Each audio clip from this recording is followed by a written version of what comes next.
है और इसमें क्वेश्चंस दे रखे हैं। आरपीएससी का पेपर है और चलिए सॉल्व करते हैं। Which of the following statement is or are correct with reference to the principle of coordination. तो यहाँ पे ऑप्शन है this develops a spirit of corporation in the organisation, it eliminates conflict and dispute in the organisation, this increase tension in the organisation, it prevents duplication of work. यहाँ पे option दे रखा है और इनमें से 3 ऑप्शन है, यानी कि चारों के चारों तो सही हो नहीं सकते। तो यहाँ पे ऑप्शन नंबर जो हमारा सी है, यहाँ जो ऑप्शन नंबर हमारा सी है वो कटेगा। क्यों कटेगा? क्योंकि यहाँ पे देखो क्या बोल रहा है कि it increase the tension in the organization. भाई कोऑर्डिनेशन करने से कौन सी टेंशन इंक्रीज़ होती है? कोऑर्डिनेशन का तो हमने देखा है कि ऑर्गेनाइजेशन में coordination spirit of corporation develop करता है, इससे कॉन्फ्लिक्ट ख़त्म होते हैं और इससे डुप्लीकेशन ऑफ वर्क भी ख़त्म होता है। तो टेंशन तो इंक्रीज़ नहीं होती है। तो यहाँ पे ऑप्शन सी चला जाएगा। तो ऑप्शन सी चला गया तो ऑप्शन नंबर 3 हमारा सही उत्तर हो जाएगा। उसके बाद सेकंड क्वेश्चन है हमारा कि according to Millet which of the following is not a technique of supervision.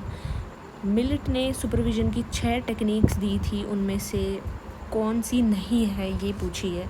Prior approval दिया था, रिपोर्ट्स दिया था, इंस्पेक्शन दिया था, पर्सोनल वाला दिया था और आपका स्टैंडर्ड सर्विस था, लेकिन डेलीगेशन की कहीं बात नहीं करी। तो डेलीगेशन हमारा राइट आंसर हो जाएगा। हम मतलब नॉट वाला पूछा है तो हम डेलीगेशन चूज़ करेंगे।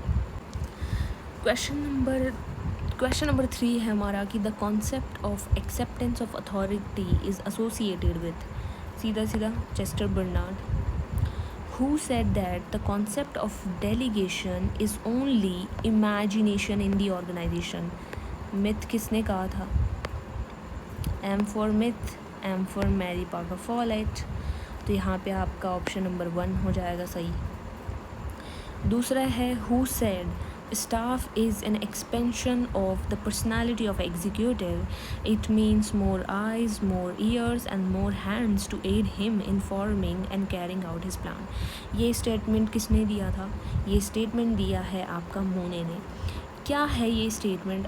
ये भी मैं आपको थोड़ा सा समझा देती हूँ कि जो आपका स्टाफ है ना, स्टाफ सबसे पहले एक्सटेंशन का मतलब हम समझते हैं कि एक्सपेंशन क्या है। तो यहाँ पे एग्जीक्यूटिव की कैपेबिलिटी को बढ़ाना, विस्तार, यानी कार्यपालिका के व्यक्तित्व का विस्तार की बात कर रहा है। तो ये नहीं कि स्टाफ एग्जीक्यूटिव बन गया है यहाँ पे, मतलब एग्जीक्यूटिव अकेला जितना काम कर सकता था, स्टाफ की वजह से उसकी देखने, उसकी सुनने और काम करने की क्षमता और भी ज़्यादा बढ़ गई। मान लीजिए कि एक डिस्ट्रिक्ट कलेक्टर है, वो अब खुद तो कहीं पे जा नहीं सकता है कि हर जगह जाके वो खुद से काम कर रहा है, नहीं, वो अपने नीचे जो काम करने वाले हैं वो उनको भेजेगा, उस स्टाफ को भेजेगा और उनके थ्रू इन्फॉर्मेशन लेगा, उनके थ्रू ऑब्ज़र्व करेगा कि क्या चल रहा है और इन्फॉर्मेशन और ये सब चीज़ें जानकारी लेगा।